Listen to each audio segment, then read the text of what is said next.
Guys, ngayon guys, mag-bake na naman si Manay ng banana cake. Pero guys, ang ginawa ko ngayon, chocolate banana cake. Tapos guys, noong nakaraan, same lang din naman guys yung mga ingredients nito. Kaya lang guys, ngayon naglagay ako ng powder na gatas. Try natin guys kung mas malinamnam siya guys. Ayan.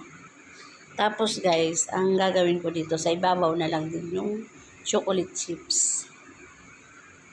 At saka yung almond chips guys. Yun lang din ang ilalagay natin sa ibabaw ng ating banana chocolate cake. Ayan.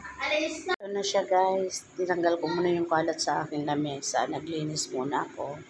Tapos, ngayon maglalagay na tayo dito sa ating baking pan ng banana cake. Ayan siya guys. Tatakanin ko siya guys. Maglalagay na ako ng almond chips at saka yung ating chocolate chips guys. Ito guys, nalagay ko lang sa ref kasi baka ako lamgamin siya guys. Ilalagay ko na sa taas guys kasi doon naman talaga ako na bibake. Ayan siya guys. Ayan na siya guys. Ating chocolate banana cake. Guys, yung aking chocolate banana cake. Ang sarap niya guys. Oh, malinamnam pala siya guys. Ito yung kinakainan ko guys. Ayan siya. Oh.